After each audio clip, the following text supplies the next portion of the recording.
Called her suddenly away, she left me without the slightest intimation of who my father was. The question here is about the parentage. Who was Frederick Douglass's father? My mother was named Harriet Bailey. She was the daughter of Isaac and Betsy Bailey, both colored and quite dark. This is the parentage of Frederick Douglass. So when he started working as a slave, he got a nice house mistress who taught him how to read and write.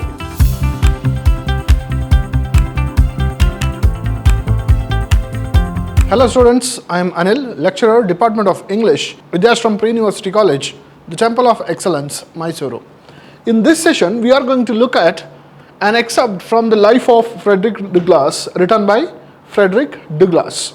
This is Mr. Frederick Douglass, who is an African American. Have you heard of Abraham Lincoln and the horrors of the slave trade in the United States of America? What do you know about the following historic events? The Emancipation Proclamation issued in the year 1863 by the President Abraham Lincoln freeing black slaves. The civil rights movement led by Martin Luther King Jr. So here, when you look at the history of America, America was the first country to get independence from the European occupation. That is, America was controlled by Europe in the beginning. After the scientific inventions, they wanted to find sea route to India. They got into the adventure of finding the sea route to India. While doing so, different countries sent the adventurers into the ocean. And while finding India, many people reached the untouched continents of America, Australia, etc. Here, the advancement of science and invention of compass and gunpowder gave much advantage to the European power. So they conquered wherever they went. They conquered the lands wherever they went. So Africa became one of their colonies. And there they found people. And they captured them like animals and brought them to American fields, which was rich in resources. In America, European powers started to extract sugarcane and cotton majorly. And therefore, they wanted laborers to work there for free. So they took slaves from Africa and left them in America. The next generation people of America, of these slaves, they become part of America, not the African country. So here, that group became the slaves. And there was constant friction between the whites, European whites, and the American blacks. So therefore, here is an excerpt by Frederick Douglass, who is an African American, who is a son of a slave. Therefore, have you heard of Abraham Lincoln and the horrors of the slave trade in the United States of America? So this question is answered through a small introduction which is given just now. The Emancipation Proclamation issued in 1863 by President Abraham Lincoln. So what is this Emancipation Proclamation? So America was divided into two groups. Those two groups, one group supported the industrialization and freeing black slaves. The other group, which had huge fields under their control, they wanted slavery because they wanted to make huge profits. So there was this fight between the Northern American part and the Southern American part. The Northern American part was in favor of industrialization and the Southern American part was in support of slavery. But in the end, the Northern American part won, and this battle is called as American Civil War. And finally, when the northern part of America gained the control over the entire America, the President of America, Abraham Lincoln, he set thousands of slaves free. So that is called as Emancipation Proclamation. That means a promise by the President of America for the slaves of America. The civil rights movement led by Martin Luther King Jr. What is it? Even after 100 years, the situation of the black people in America remained same. So therefore, there is a social reformer, Martin Luther King Jr., who gives a speech and who addresses a group of black people of America where he says, I have a dream, and he explains his dream, and that dream becomes motivation for most of the revolutions in America. So that is the moment led by Martin Luther King Jr. And you can read his speech, which is titled, I Have a Dream. So keeping these two things and these many things in mind, we shall see what Frederick Douglass has to say from his own life. Frederick Douglass was born in slavery as Frederick Augustus Washington Bailey near Easton in Talbot County, Maryland. He was not sure of the exact year of his birth. So you have to remember this point. So he could not say how old he was, but he knew that it was in the year either 1817 or 1818. As a young boy, he was sent to Baltimore to be a house servant, where he learned to read and write with the assistance of his master's wife. So when he started working as a slave, he got a nice house mistress who taught him how to read and write. In 1838, he escaped from slavery and went to New York City, where he married Anna Murray, a free colored woman whom he had met in Baltimore. Soon thereafter, he changed his name to Frederick Douglass. This is a brief introduction about Frederick Douglass. In 1841, he addressed a convention of the Massachusetts Anti-Slavery Society in Nantucket and so greatly impressed the group that they immediately employed him as an agent. So there was this anti-slavery campaign going on in America. So people who listened to his story, they immediately captured his potential, they realized his potential and gave him a task. He became active in anti-slavery movement. He was such an impressive orator that numerous persons doubted if he had ever been a slave. So he wrote narrative of the life of Frederick Douglass. So this excerpt which we are going through right now is an excerpt from his own life story. So why did he write that? He wrote that because he was such an impressive orator that people started doubting whether he was ever a slave. During the Civil War, he assisted in the recruitment of colored men for the 54th and 55th Massachusetts regiments and consistently argued for the emancipation of slaves. So he became very active, and those people who were fighting slavery, he recruited colored people to these regiments. So he gave his contribution to anti-slavery movement. So here is what happens in his life. He writes in the brief excerpt from his life. I was born in Tuckahoe, near Hillsborough, and about 12 miles from Easton in Talbot County, Maryland. I have no accurate knowledge of my age, never having seen any authentic record containing it. By far, larger part of the slaves known as little of their ages as horses know of theirs, and it is the wish of most masters within my knowledge to keep their slaves thus ignorant. I do not remember to have ever met a slave who could tell of his birthday. Here the issue is very simple. No slave could tell about his age correctly. Why? Because nobody maintained a record for these slaves. They were treated like animals. Therefore, Frederick Douglass highlights this.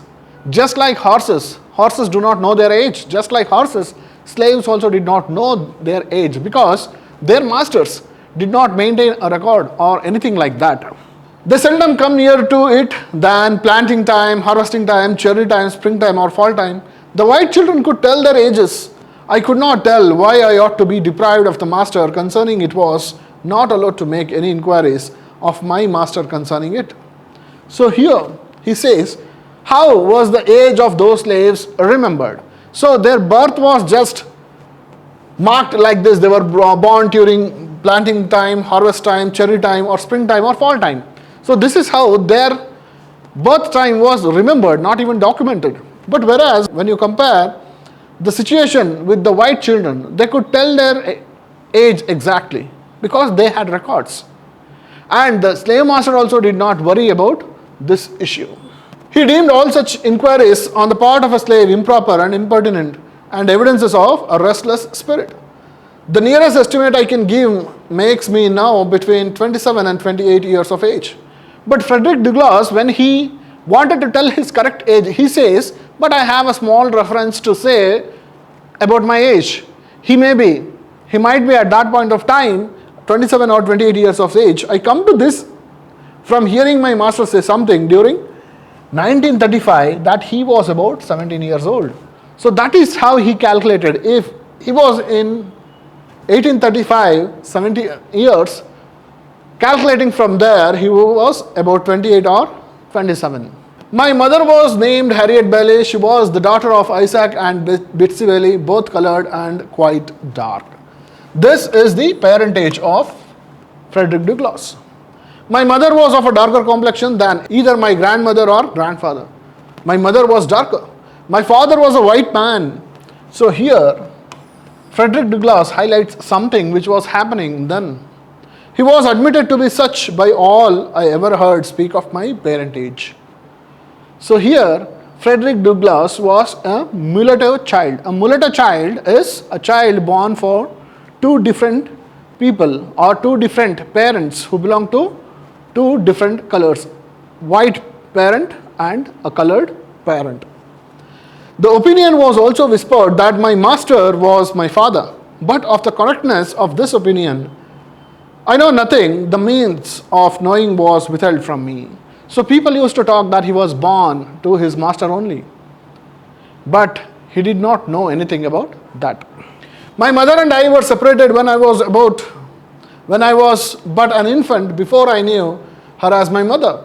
It's a common custom in the part of Maryland from which I ran away to part children from their mothers at very early age. So the slaves were not allowed to keep their children. The mother and the child are separated early in age because they had to maintain that disconnection from the very beginning.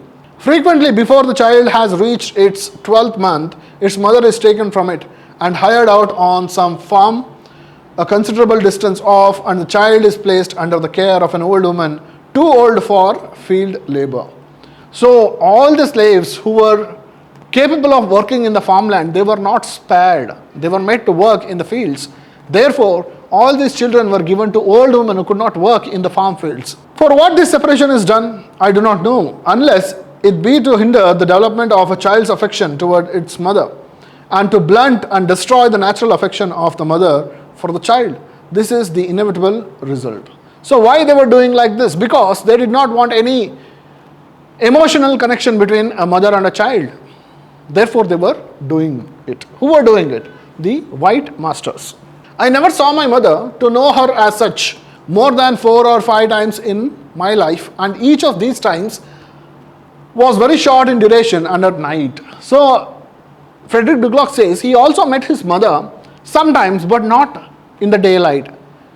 He remembers everything in bits and pieces. So he says, I met my mother only at night. She was hired by a Mr. Stewart who lived about 12 miles from my home. She made her journeys to see me in the night, traveling the whole distance on foot after the performance of her day's work. So that woman would walk 12 miles at night. In the evening she would come, she would stay there for a brief moment. She spends some time with the child and then she went back early in the morning. She was a field hand, and a whipping is the penalty for not being in the field at sunrise unless a slave has special permission from his or her master to the contrary, a permission which they seldom get, and one that gives to it the proud name of being a kind master. So those slaves, if they were not seen in the field early in the morning, that means before sunrise, they used to be beaten like anything. They were treated very brutally unless they had a permission. And those masters who gave them permission, they were considered kind masters. I do not recollect of ever seeing my mother by the light of day. She was with me in the night. She would lie down with me and get me to sleep, but long before I waked, she was gone. Very little communication ever took place between us. So he tells his connection with his mother. She would come there, she would spend some time with him, she would put him to sleep, and before this boy got up, she was not there. Death soon ended with what little we could have while she lived, and with it her hardships and suffering. So death separated his connection with his mother. Also, he says death was kinder when compared to the masters. It liberated her from all these hardships and suffering. She died when I was about 7 years old on one of my master's farms near Lee's Mill. She died somewhere very distant to me. Even I did not feel her death. I was not allowed to be present during her illness, at her death or burial. She was gone long before I knew anything about it. So when I knew that my mother had died, she had already died and gone. He was not present. Never having enjoyed to any considerable extent her soothing presence, her tender and watchful care, I received the tidings of her death with much the same emotions I should have probably felt at the death of a stranger. So how did her death news affect me? He says that he was not at all moved by this news, because he was not emotionally connected to his mother so much. So he said her death news was received as if he used to receive a stranger's death news. Called thus suddenly away, she left me without the slightest intimation of who my father was. The question here is about the parentage. Who was Frederick Douglass's father? The whisper that my master was my father may or may not be true, and true or false, it is of but little consequences to my purpose, whilst the fact remains in all its glaring odiousness that slaveholders have ordained and by law established that the children of slave women shall in all cases follow the condition of their mothers, and this is done too obviously to administer to their own lusts and make a gratification of their wicked desires profitable as well as pleasurable. For by this cunning arrangement, the slaveholder, in cases not a few, sustained to his slaves the double relationship of master and father. So here Frederick Douglass criticizes the arrangement they had, and it was supported by law. What was that law? Any slave woman who gives birth to any children, they would also continue to have the same fate like their mothers. That means they would also continue like slaves. It was made in order to quench their lust. So they wanted to have pleasure. They were using the black slaves as animals. And the children born out of them should also be slaves. They were not taken care by the white masters, even though they had double relationship, that is, one as master, the other as the father. So now he says he did not know his parentage. I know of such cases, and it's worthy of remark that such slaves invariably suffer greater hardship and have more to contend with than others. He says such children born out of a relationship between the master and the slave woman, they suffer too much than compared to a slave. They are in the first place a constant offense to their mistress. So how are they trouble? So those children are a constant disturbance to the mistress. She is ever disposed to find fault with them. They can seldom do anything to please her. She is never better pleased than when she sees them under the lash. Especially when she suspects her husband of showing to his mulatto children, I told you, favors which he withholds from his black slaves. So the mistress is so happy when that mulatto child is whipped, when they were brutally treated. She would be happy then only. And if the white parent shows his affection to that child, then more whippings would follow. The master is frequently compelled to sell this class of his slaves out of deference to the feelings of his white wife. And cruel as the deed may strike to anyone to be, for a man to sell his own children to human fleshmongers, it is often the dictate of humanity for him to do so. For unless he does this, he must not only whip them himself, but must stand by and see one white son tie up his brother, but of few shades darker complexion than himself, and ply the gory lash to his naked back. And if he lisp one word of disapproval, it is set down to his parental partiality, and only makes a bad matter worse, both for himself and the slave whom he would protect and defend. So here, the arrangement by law was like that. The master who begets children from slaves, those class of children should be sold to other masters. If he does not do that, then that child, mulatto child, was whipped in front of him. And how it was made brutal? By allowing the white master's son, the white son, to whip his own brother a fewer shades darker. And if he showed some affection during that point of time, this would turn the bad situation into a worst situation.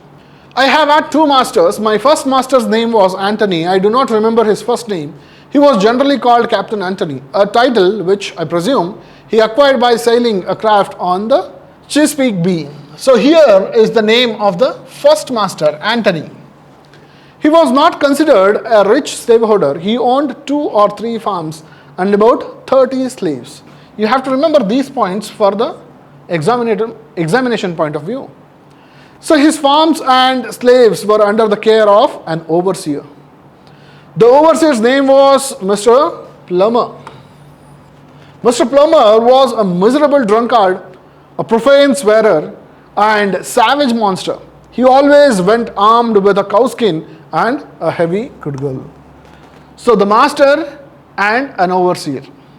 So though the master was somewhat affectionate, somewhat considerable, the overseer was not like that.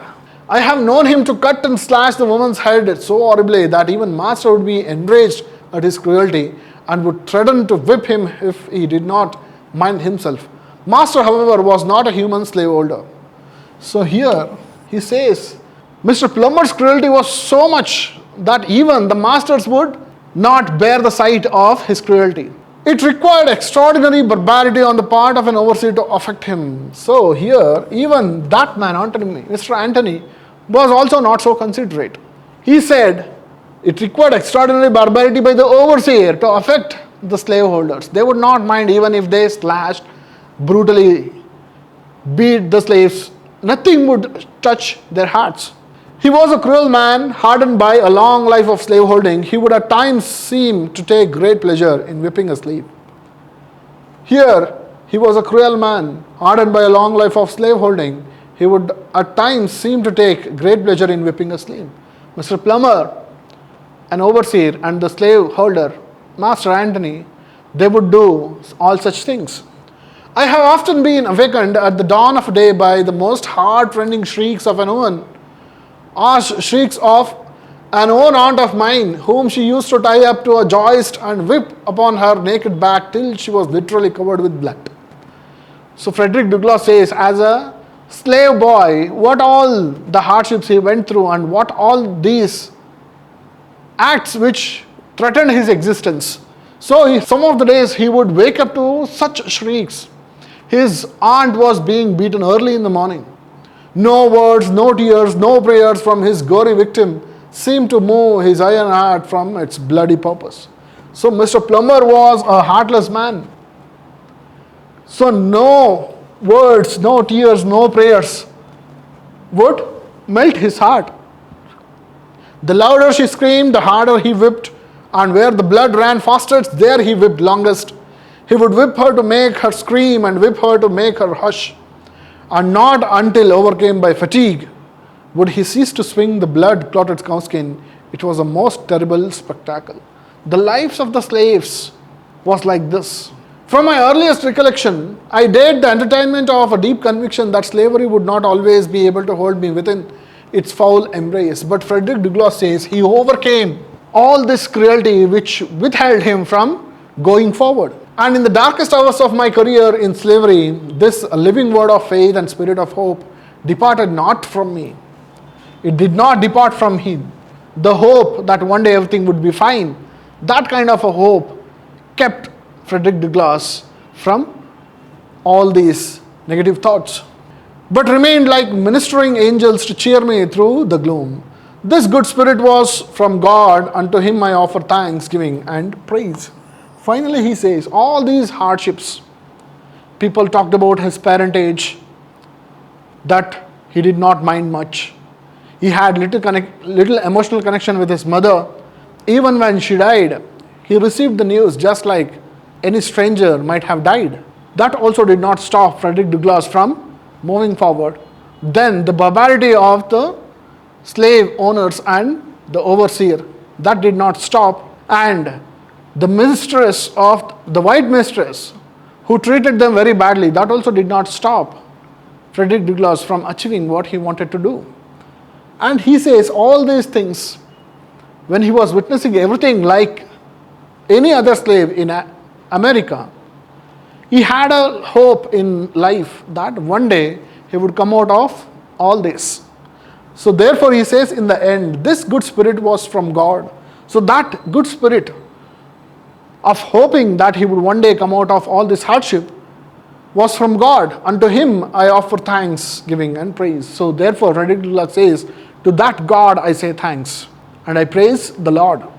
With this, we come to an end of this chapter, an excerpt from the life of Frederick Douglass. So what you have to remember here is Frederick Douglass was such a good orator. Though he was a slave, a black American, people did not believe that he might have ever be a slave. So in order to tell what all he went through, he writes this excerpt, an excerpt from his life, the life of Frederick Douglass. I hope you understood the barbarity of slavery in America and the most historical events which shaped the American country, that is the Emancipation Proclamation and I Have a Dream speech by Martin Luther King Jr. So these two greatly changed the course of American history when it comes to the topic of slavery. So we shall meet in the next class. Thank you. We shall meet in the next class. Thank you.